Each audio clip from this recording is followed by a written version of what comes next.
Olá, meu querido aluno, minha querida aluna, bem-vindos a mais uma aula aqui do nosso curso de Informática. Bom, espero que você já esteja aí preparado com seu caderno, com seu lápis e caneta. E na aula de hoje nós vamos falar sobre hardware e software. É um assunto básico, fácil de entender, mas que é preciso a gente estudar, é preciso a gente pincelar algumas coisas, porque é prática que em todos os concursos cai algo falando sobre isso daí, tanto de uma forma básica como de uma forma um pouco mais avançada. Então, por ser um conhecimento básico e algo fácil de entender e praticamente certo que vai cair nas provas, você não pode deixar isso passar, né? Você precisa estar 100% no controle desse assunto, ok? Para iniciarmos, vamos responder o que é hardware. Então, olha só aqui no slide, ó. Hardware descreve tudo que é físico no computador.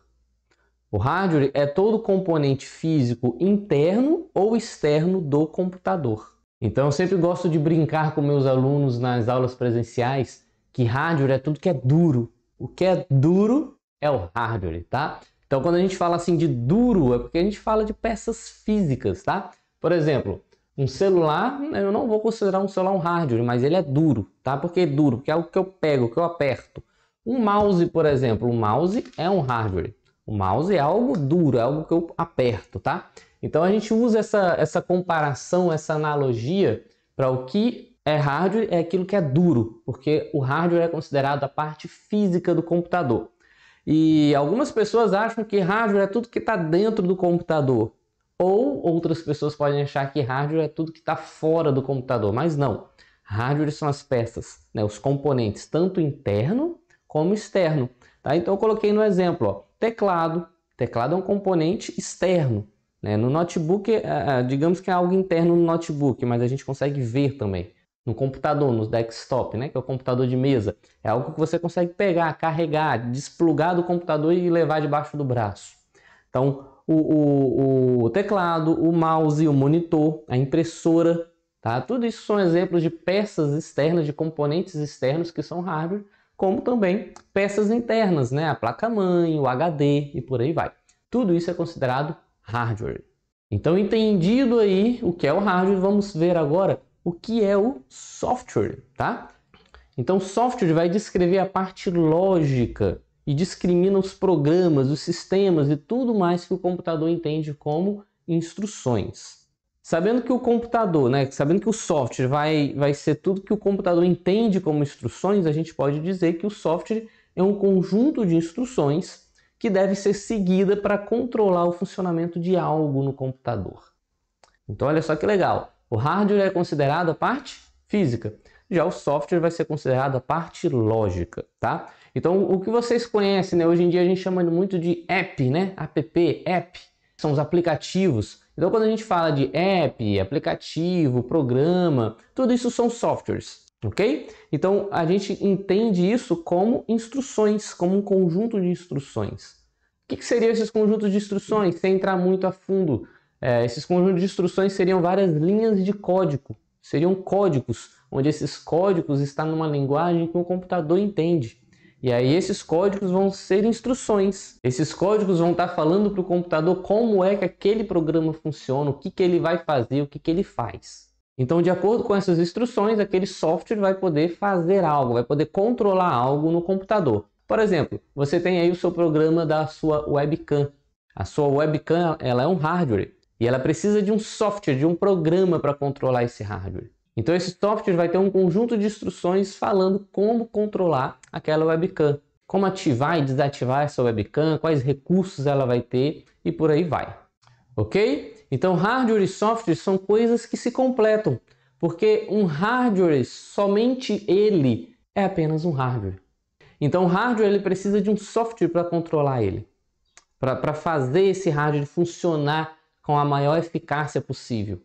Assim como também um software, somente ele é só um software. Não tem onde ele funcionar. O software só vai funcionar se tiver um conjunto de hardware, ou seja, um sistema computacional para que ele possa funcionar. Então, um completa o outro. O software só pode funcionar se tiver um conjunto de hardware. E um conjunto de hardware só vai ter sentido se tiver softwares para gerenciá-lo. Bom, e quando a gente fala de software, alguns exemplos aí de software são o quê? Aquele joguinho que você gosta de jogar, Minecraft, Roblox, né, Free Fire, etc e tal. Né? Aquele programa de edição de vídeos que você usa para editar seu vídeo, para assistir seu vídeo, o navegador da web que você tanto navega, o seu programa de edição de texto como Word, como PowerPoint e por aí vai. Tá? Tudo isso são exemplos de software. Então lembre-se, o software é a parte lógica e o hardware é a parte física. Por que eu estou usando esses termos aqui? Porque as provas gostam de utilizar muito isso. As provas gostam de falar muito a parte lógica do computador, a parte física do computador. Então, quando eles utilizam esses termos, você já sabe. Opa, a parte lógica, ele está falando de quê? Ele está falando do software. Parte física, ele está falando de quê? Ele está falando do hardware. E aí, para você ter um maior conhecimento de exemplos, a gente pode considerar aí o hardware, o teclado, mouse, monitor, modem ou roteador, a impressora, o scanner, webcam, microfone, fone de ouvido, pendrive, memória, disco rígido, placa-mãe, placa de vídeo, processador e etc. É bem importante você saber diferenciar, ter esses exemplos na sua mente do que é um hardware, porque muitas vezes a prova pode colocar alguma questão com alguns exemplos, alguns até pouco comuns, por exemplo, uma questão de marcar, para você selecionar marca alternativa que contém somente hardwares, marca alternativa que contém somente softwares. Então é importante você saber essa diversificação que são os hardwares ou que são os softwares, para que você não falhe, não peque, não erre na prova. E aí, alguns exemplos de software, nós temos aí o Windows, que a maioria de vocês usa, o Linux. O Windows pode não ser a grande maioria, mas Android é, ou o macOS é a grande maioria, que já está no celular. Né? Nem todo mundo pode ter um computador, um notebook, mas provavelmente todo mundo tem um celular. Então o celular vai ser o quê? Sistema Android ou sistema macOS. Tá? Antivírus, navegadores, os jogos, né? Quem é um jovem aí, adolescente, joga algum jogo, então isso daí é um tipo de software. Reprodutores de mídia, Word, PowerPoint, LibreOffice, para quem não conhece é o software livre que representa um editor de texto, né, um PowerPoint da vida. Clientes de e-mail, o Zoom e o Meet, que ficou muito conhecido aí nessa pandemia, né? A gente se comunicou, trabalhou muito usando Zoom, Meeting, por aí vai. Isso são softwares também. O Uber 99, que está aí cada vez mais presente na vida de todo mundo, como outros aplicativos aí de motoristas, né, de aplicativos. Aplicativos bancários, que hoje em dia também está bem popular, a pessoa não vai mais tanto ao banco como antes, resolve muita coisa por aplicativo e etc. Né? Tudo isso também são exemplos de software. Bom, então isso é um entendimento do que é hardware, do que é software. A gente já poderia parar a aula aqui que você já estaria entendendo o que é o hardware e o que é o software. Porém, a gente precisa aprofundar um pouquinho mais para que você tenha um conhecimento básico mais completo e que você possa se desenrolar e ser mais desenrolado na hora das provas. E uma coisa que algumas provas gostam de colocar, até como pegadinhas, são quais são os elementos básicos para que um computador funcione. Então, olha só, o hardware ele é constituído por elementos básicos, ditos unidades funcionais básicas para o funcionamento de um sistema. Então, quando a prova coloca isso daí, quais são os hardwares básicos necessários para um sistema computacional? Quais são as unidades funcionais básicas para um sistema computacional? Então ele quer dizer ali, de tudo que um computador possa ter de hardware, qual é o básico que ele precisa para que ele funcione?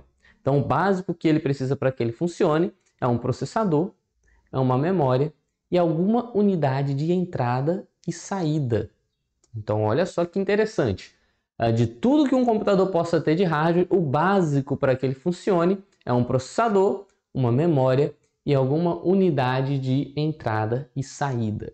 E aí, sobre unidades de entrada e saída, é o que a gente vai falar um pouquinho mais agora, porque é algo que sempre cai nas provas relacionado a hardware. Então, as unidades de entrada e saída recebem e enviam dados para os dispositivos de entrada e saída, que são também chamados de periféricos de entrada e de saída. E aí, para esses periféricos de entrada e saída, a gente pode usar a sigla ES ou IO, tá? Então, coloca na sua cabeça essas duas siglas. ES é a sigla brasileira, é a sigla em português, que significa entrada e saída. ES, E de entrada, S de saída. Ou a sigla IO, que é a sigla universal, que é a sigla em inglês. I de input, que é entrada, e O de output, que é saída. Ok? Então a prova pode trazer qualquer uma dessas duas. ES você já sabe que é entrada e saída, e O você já sabe também que é entrada e saída. Ok? Bom, professor, você falou aí de unidade de entrada e saída, de dispositivo de entrada e saída, de periférico de entrada e saída. Qual é a diferença entre eles? Por que todos esses termos? Bom, olha só. Unidade de entrada e saída é porque todo sistema computacional precisa ter uma unidade de entrada e saída de dados. O que é essa unidade? Unidade vem de um local, um espaço do sistema computacional onde ele pode receber dados ou enviar dados. Um exemplo básico, tá? O celular. Deixa eu tirar o celular aqui da capinha. O celular geralmente vem com aquela portinha USB, né? Aqui no finalzinho, onde você coloca o cabo para carregar. Esse mesmo local onde você coloca o cabo para carregar, você pode colocar o cabo ali, né? Incluir o cabo ali e ligar no seu computador para você tirar informações do seu celular e colocar no computador, ou pegar informações do computador e colocar no seu celular. Bom, este celular, ele é um sistema computacional. Então ele precisa do básico que a gente está falando aqui. Ele precisa de no mínimo um processador, que ele tem. Ele precisa de no mínimo memória, que ele tem.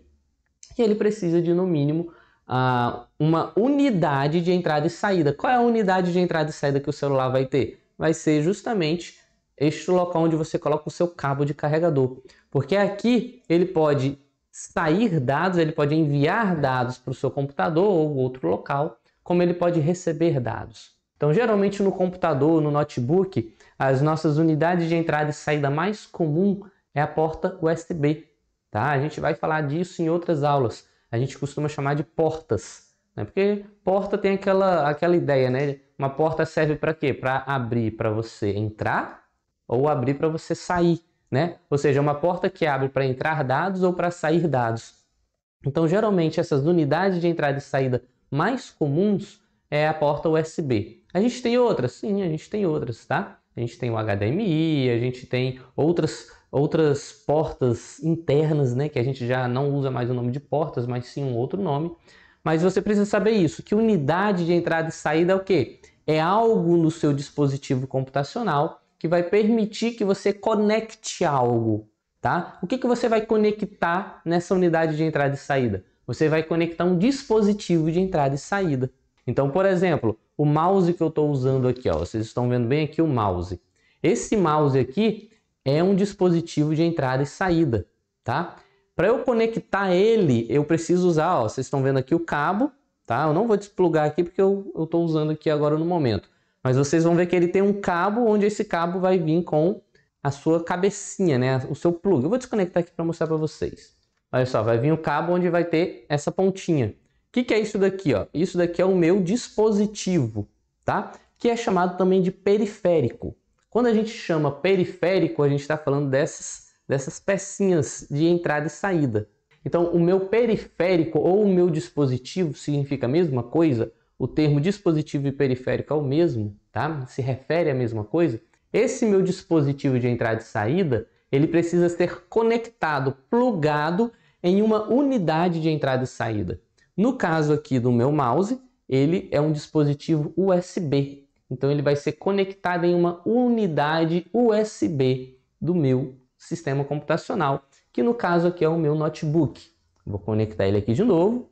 A partir do momento que eu conecto o meu dispositivo, o meu periférico de entrada e saída na minha unidade de entrada e saída, eu posso agora fazer uma comunicação do meu dispositivo, do meu periférico, com o meu sistema computacional. Bom, entendido isso, os dispositivos de entrada e saída, eles podem ser classificados como dispositivos de entrada, dispositivos de saída e dispositivos de entrada e de saída. E só pelo nome fica fácil da gente entender isso, ok? O que seria um dispositivo de entrada? Seria um dispositivo que ele iria somente inserir informações, inserir dados no computador. O mouse, que eu estava aqui mostrando como exemplo, ele é um dispositivo somente de entrada. Ou seja, tudo que eu movimento nele, nessa luzinha aqui, ó, tudo que eu movimento nele, ó, a partir do momento que eu estou passando o dedo aqui, vocês vão ver a setinha mexendo aí na tela, ó. Então, o que está acontecendo? Eu estou inserindo dados no meu sistema. Está havendo uma entrada de dados. Eu fiz um movimento aqui no sensor dele. Esse movimento, ó, passou pelo cabo até entrar no meu computador. Então, ele é um dispositivo de entrada de dados. Somente de entrada de dados. O que seria um dispositivo somente de saída de dados? Um dispositivo somente de saída de dados é quando o computador vai enviar dados para algum local. Tá? Então é um dispositivo onde o computador vai enviar dados para ele. E ele recebe esses dados e exibe ou faz alguma coisa, faz alguma ação.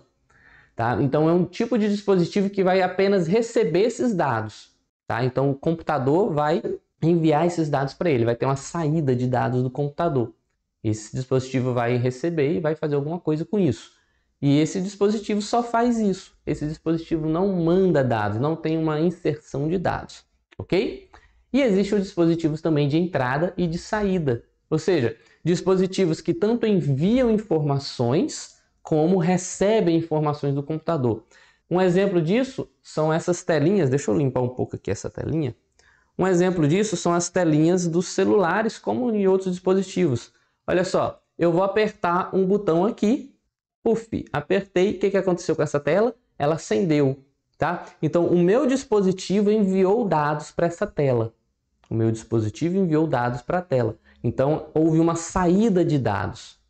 Então, teoricamente, seria um dispositivo de saída, né? Porque ele está saindo o resultado. O que o meu celular quer mostrar, o que são dados aqui no meu celular. Ele está mostrando, ele está jogando, está sendo exibido aqui na tela. Tá? Porém, esse tipo de tela, né, que são as telas mais atuais, não são apenas dispositivos de saída. Tá? Por exemplo, o meu notebook aqui, ele não é um sistema touch, ou seja, onde eu encosto o dedinho nele e ele faz algo porque eu encostei o dedo nele, igual no celular. No celular, quando eu coloco o dedo, ele vai fazer alguma ação, certo? A tela do meu notebook não é assim. Então, a tela do meu notebook ele é um dispositivo somente de saída. Por quê? O que a tela do meu notebook faz? Me mostra tudo que está aqui na tela. Tudo que o computador quer me mostrar está aqui na minha tela. Então, é um dispositivo somente de saída de dados. Se eu colocar o dedo na tela do meu computador, não vai acontecer nada. Porém, essas telinhas de celular e outros computadores mais novos também são assim. Além dela exibir as coisas para mim, eu posso, ó, com o meu dedo movimentar, fazer as ações nela, tá? Então, com o meu dedo, ó, eu mexo nela e ela vai dando resultados. Eu posso muito bem apertar aqui em algum lugar, por exemplo, deixa eu apertar aqui no aplicativo aqui da televisão. Posso muito bem aqui apertar, ó, na hora que eu apertei, eu fiz uma inserção de dados. Eu inseri uma ação. Nisso que eu inseri uma ação, eu fiz uma entrada de dados. Então, essa minha tela, ela tanto é uma entrada de dados como uma saída. Eu tanto consigo inserir dados aqui com a minha ação, como ela vai me mostrar o resultado. Então, ela se tornaria um dispositivo de entrada e saída. Então, o dispositivo de entrada é aquele dispositivo que só vai enviar dados para o meu computador, né, para o meu sistema computacional. Dispositivo de saída é aquele dispositivo que vai somente receber dados do meu sistema computacional. Dispositivo de entrada e saída vai tanto enviar dados como receber dados do meu sistema computacional. É super fácil de entender. Acabei falando mais para tentar deixar cada vez mais claro para você. Vamos ver algum exemplo sobre isso. Por exemplo, dispositivo de entrada. A gente tem um mouse, como eu falei. A gente tem um teclado, o teclado do seu computador. O que acontece? Tudo que você aperta ali, tudo que você digita ali, está sendo inserido no computador. Você está inserindo dados, então está havendo uma entrada de dados no seu computador. Em nenhum momento o seu computador vai mandar uma saída de dados ali para o seu teclado, tá? Os teclados mais convencionais. Em nenhum momento o computador vai começar a fazer o seu teclado digitar sozinho, as teclas serem pressionadas sozinhas, não. Tá? É somente um dispositivo de entrada de dados. O scanner, por exemplo, é um dispositivo de entrada de dados. Né? O scanner, você coloca lá uma imagem, um papel, abaixa a tampa e aquilo ali que está no scanner é digitalizado, ou seja, é enviado aquela imagem para dentro do computador. O microfone, que eu estou usando aqui agora, tudo que eu estou falando, o microfone está captando e colocando dentro do computador. Bom, um exemplo de saída de dados. Um exemplo de saída de dados seria um monitor comum, como eu dei exemplo aqui, o monitor do notebook, que apenas exibe algo. Seria a impressora. A impressora, ao contrário do scanner, o scanner você coloca uma imagem, né, uma foto, um papel e ele manda aquilo para o computador. A impressora é o contrário, você tem uma imagem ou tem um arquivo de texto no computador e você manda aquilo para a impressora para que seja impresso. Então é uma saída de dados que está sendo enviado para a impressora. Você pode ter aí o plotter, que é um tipo de impressora também, a caixa de som. Provavelmente você vai estar ouvindo aí essa videoaula através da sua caixinha de som, ou seja, está saindo esses dados pela sua caixa de som. Você tem um projetor, né, que é um exemplo de monitor também.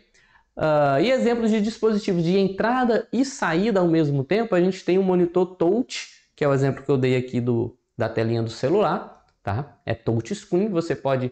vai ter a saída de dados, você vai ver as informações, mas você pode mexer naquela tela inserindo dados ali com a sua mão, com seus dedos. Você vai ter o CD, DVD, a gente tem o pendrive e o cartão de memória, que são coisas bem utilizadas no dia a dia. O pendrive você insere ele no computador, coloca arquivos nele e você pode depois tirar ele do computador, colocar em outro dispositivo e esses arquivos que estavam nele você pode tirar e colocar em outro local, ou tudo no mesmo computador. Então o pendrive você pode inserir dados no pendrive, como você pode tirar dados do pendrive. Então aqui são alguns exemplos aí de dispositivos de entrada, saída e dispositivos de entrada e saída ao mesmo tempo, que também são chamados de dispositivos híbridos, tá? São chamados também de dispositivos ou periféricos híbridos. É pouco utilizado esse termo, mas pode ter na prova algo falando, né? Dispositivo de entrada, dispositivo de saída e dispositivo híbrido. Se tiver dessa forma, você já fica naquela. Dispositivo híbrido, o que é isso? É um dispositivo que é tanto de entrada como também de saída. Bom, então assim como a gente precisou falar um pouquinho mais do hardware, a gente vai falar um pouquinho mais do software. Porque o software ele pode ser dividido em software do fabricante e software do usuário. Tá? Não tem nenhum mistério, nenhum segredo nisso. O que seria o software do fabricante? O software do fabricante vai se destacar o quê? Os sistemas operacionais e os programas destinados a auxiliar o desenvolvimento e manutenção de sistemas aplicativos. Já o software do usuário são os programas considerados de uso cotidiano do usuário, como um game, planilha, editores, etc. Bom, então a gente pode ter duas divisões no software, software do fabricante e software do usuário. Então não tem segredo, software do fabricante são sistemas operacionais e programas destinados a auxiliar o desenvolvimento e a manutenção desses sistemas, e software do usuário são os programas mais comuns. Então aqui um rápido exemplo, a gente pode aqui considerar o software do fabricante, o Windows e o Linux, que são sistemas operacionais, o antivírus, o desfragmentador e o gerenciador. O antivírus é o quê? É um programa que vai ali auxiliar na manutenção do sistema operacional. O desfragmentador e o gerenciador é um programa que vai auxiliar na manutenção do sistema operacional, ok? E a gente tem aqui como exemplo de software do usuário, Minecraft, Firefox, Discord, Word, Excel, né? Minecraft é um jogo, Firefox é um navegador, Discord é uma plataforma ali de streaming e chat online, Word e Excel são planilhas, né? Editores, então são tudo assim de uso comum do usuário, do uso cotidiano do usuário. Bom, e para deixar isso um pouco mais explicado e detalhar um pouco mais os termos, alguns livros, algumas provas podem destrinchar um pouco mais isso, né? Por exemplo, o software é dividido em software do fabricante e software do usuário. Beleza. No software do fabricante, a gente pode dividir isso em quê? Em sistemas operacionais e programas utilitários, tá? Que é o que eu falei, né? O software do fabricante vai se destacar o quê? Vai se destacar os sistemas operacionais e os programas destinados a auxiliar o desenvolvimento e manutenção de aplicativos. Que programas são esses destinados a auxiliar o desenvolvimento e a manutenção? São chamados programas utilitários, tá? Então a gente falou de software do fabricante, você já sabe. Software do fabricante são os programas que são sistemas operacionais e são os programas utilitários. Quando a gente fala de software do usuário, a gente está falando o quê? Dos programas aplicativos. Então aqueles programas que são de uso comum, de uso do cotidiano do usuário, são chamados de programas aplicativos. Então lá naquele exemplo que a gente viu antes, a gente vai considerar o quê? Windows e Linux são o quê? São sistemas operacionais. Já antivírus, desfragmentador e gerenciador são programas utilitários. E aqui do outro lado, ó, nos programas do usuário, Minecraft, Firefox, Discord, Word e Excel são chamados de quê? De programas aplicativos. Ok? Bom, a aula de hoje é isso. Hardware e software, assunto básico. Destrinchamos um pouquinho mais, falando algo mais importante sobre o hardware e algo mais importante sobre o software, que é necessário para o entendimento de outros assuntos. Espero que você tenha entendido, espero que você tenha gostado. Fica aqui agora uma lista de exercícios para você responder. Fica à vontade aí para responder e compartilhar com a gente, ok? Então é isso aí. Se essa aqui é a primeira aula que você está assistindo sobre esse curso, não deixe de olhar aqui na descrição do vídeo as outras aulas e fique atento porque a gente vai estar postando aí as demais aulas em breve, ok? Então curta o vídeo, compartilhe, se inscreva no canal e até a próxima aula. Tchau, tchau.